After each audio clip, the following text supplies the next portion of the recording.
Japan के पूर्व प्रधानमंत्री शिंजो एबे जी की एक राजनीतिक कार्यक्रम में हत्या हुई। चंद दिन पूर्व अमेरिका में राष्ट्रपति पद के प्रत्याशी डोनाल्ड ट्रंप के ऊपर हत्या का अटेम्प्ट हुआ, जिसमें वो बाल बाल बचे। कि मौत और हिंसा जैसे शब्दों का प्रयोग बयानों में नहीं होना चाहिए। प्रधानमंत्री श्री नरेंद्र मोदी जी के विरुद्ध जो राहुल गांधी ने शब्द बोला था, संसद में मैं याद दिलाना चाहता हूं, हिंसा हिंसा हिंसा, हत्या हत्या हत्या जैसे शब्दों का प्रयोग बंद होना चाहिए। याद रखना चाहिए कि लगेगी आग तो आएंगे घर सभी जद में। यहां पे सिर्फ हमारा मकान थोड़ी है। कागज का है लिबास, चिरागों का शहर है। कागज का है लिबास, चिरागों का शहर है। चलना संभल संभल के क्योंकि तुम नशे में। आज हम आपके समक्ष दलगत राजनीति से ऊपर उठकर एक संवेदनशील विषय के ऊपर देश का ध्यान आकृष्ट करने के लिए उपस्थित हुए हैं। आज देश के एक प्रमुख अंग्रेजी समाचार पत्र में देश के वरिष्ठ सेवानिवृत्त आईपीएस अधिकारी ने एक आर्टिकल लिखा है, जो उन्होंने वर्तमान समय में विश्व में सुरक्षा को लेकर हो रही गतिविधियों और भारत पर उसके पड़ने वाले प्रभाव की तरफ ध्यान आकृष्ट किया है। आप सभी को ज्ञात है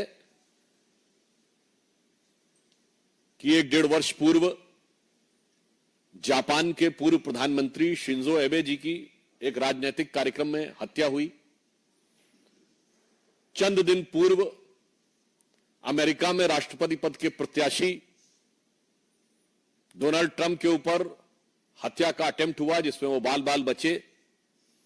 उनका कहना है कि इस प्रकार की प्रवृत्तियां जो हिंसा और हत्या को उकसाती हैं, ये कहीं न कहीं उन बयानों से प्रेरित हो जाती हैं जहां राजनीतिक दल अपने तात्कालिक राजनीतिक स्वार्थ में, शॉर्ट टर्म पॉलिटिकल बेनिफिट के लिए हिंसा और हत्या के शब्दों का प्रयोग करना चाहते हैं। एक दुखद परंतु चिंताजनक बात यह है कि प्रधानमंत्री श्री नरेंद्र मोदी जी के विरुद्ध इस प्रकार के शब्दों का प्रयोग, और मैं साफ शब्दों में कहूंगा हिंसा के लिए उकसाने वाली भाषा निरंतर प्रयोग की जा रही है। अभी आपको ध्यान हो, कांग्रेस के नेता प्रतिपक्ष राहुल गांधी जी ने चुनाव प्रचार के दौरान पिछले वर्ष कई बार अपमानजनक शैली में मोदी जी के लिए मारना, डंडे मारना इत्यादि शब्दों का प्रयोग किया। यहां तक उन्होंने बोला कि अगर काफिले पे कुछ फेंका गया तो कुछ और फेंका जा सकता है, यानी फेंका जाना डर के समाप्त होने का प्रतीक है। इसका मतलब कि किसी भी नेता के काफिले के ऊपर कुछ भी होना चाहिए। याद करिए कि जिस समय प्रधानमंत्री जी पंजाब के दौरे पे गए थे 2021 में, जिस ढंग से उनके सुरक्षा घेरे को तोड़कर उनकी सुरक्षा के लिए एक बहुत खतरनाक स्थिति का निर्माण किया गया था। और इतना ही नहीं है, हम बहुत साफ शब्दों में कहना चाहेंगे कि मौत और हिंसा जैसे शब्दों का प्रयोग बयानों में नहीं होना चाहिए। क्या यह सत्य नहीं है कि कांग्रेस के कई वरिष्ठ नेताओं ने मोदी जी के लिए इस प्रकार की मौत और उस प्रकार की मौत जैसे शब्दों का प्रयोग किया? छुटभैये नेता नहीं थे, कांग्रेस के पूर्व केंद्रीय मंत्री जैसे लोग थे। क्या कब्र खुदेगी, मर जा जैसे शब्दों का प्रयोग किया गया, सर फोड़ देंगे ऐसे शब्दों का प्रयोग किया गया। और यह बात सिर्फ आज की नहीं है, यह विगत लंबे समय से चली आ रही है। मोदी जी के लिए जिन लोगों ने बोटी बोटी काटने जैसे शब्दों का प्रयोग किया, वो दूसरी पार्टी से लाकर आज कांग्रेस पार्टी के सांसद बन चुके हैं। और मैं ये भी बात दुख के साथ और गंभीरता के साथ कहना चाहूंगा, किसी नेता के लिए मौत के शब्द का प्रयोग सबसे पहले 2007 में सोनिया गांधी जी ने मौत के सौदागर शब्द के रूप में किया था। हमने कभी जब आपातकाल में संविधान की हत्या हो गई थी तब भी कभी श्रीमती इंदिरा गांधी जी की मौत की कामना या मौत जैसे शब्द का प्रयोग नहीं किया था। और मैं यह भी बताना चाहता हूं कि यह राजनीति राष्ट्रीय सुरक्षा के खिलवाड़ के साथ बहुत लंबे समय से होती आ रही है।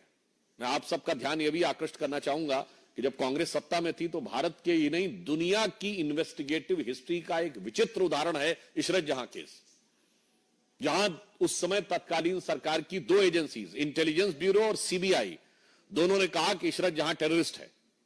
जैसे ही पता चला कि उसका निशाना तत्कालीन गुजरात के मुख्यमंत्री और आज के हमारे प्रधानमंत्री श्री नरेंद्र मोदी जी थे, अचानक सीबीआई ने अपना हलफनामा बदल दिया और कहा टेररिस्ट नहीं है, वो तो मासूम है। भारत के इतिहास में कभी without any reason U turn लेने का कोई उदाहरण नहीं मौजूद था। और आप सबको ध्यान होगा कि जब हमारी सरकार आई और इशरत जहां मामले की फाइल तलब की गई तो पता चला फाइल गायब, और संबंधित अधिकारियों के बयान है कि उन लोगों ने फाइल के ऊपर ऐसा कुछ नहीं लिखा था, केवल तत्कालीन गृह मंत्री ने चिदंबरम साहब ने अपने आप वो नोट चेंज किया था। ये इंपॉर्टेंट नहीं है। उससे बड़ी बात यह है कि सीबीआई ने अपना स्टैंड चेंज कर दिया था मगर आईबी ने स्टैंड चेंज नहीं किया था। यानी आईबी पहले भी मान रही थी कि इशरत जहां टेररिस्ट है और बाद में भी मान रही थी इशरत जहां टेररिस्ट है। सीबीआई पहले मान रही थी टेररिस्ट है मगर बाद में कहने लगी नहीं है। अर्थात दुनिया के इतिहास का इकलौता उदाहरण जहां एक ही सरकार की दो एजेंसीज एक दूसरे के खिलाफ खड़ी है। एक एजेंसी कह रही है कि टेररिस्ट है अमुक व्यक्ति, एक करे नहीं। क्यों? चूंकि प्रधानमंत्री श्री नरेंद्र मोदी जी की हत्या के इरादे से जाते हुए किसी टेररिस्ट को बचाव देने के लिए, कवर फायर देने के लिए किस सीमा तक जाया जा सकता है, यह उसका दुखद उदाहरण है। आप सबको याद हो 24 अक्टूबर 2013 को पटना की रैली में सीरियल ब्लास्ट हुए। कांग्रेस की केंद्र में सरकार थी। मैं पूछना चाहता हूं क्या सुरक्षा व्यवस्था थी?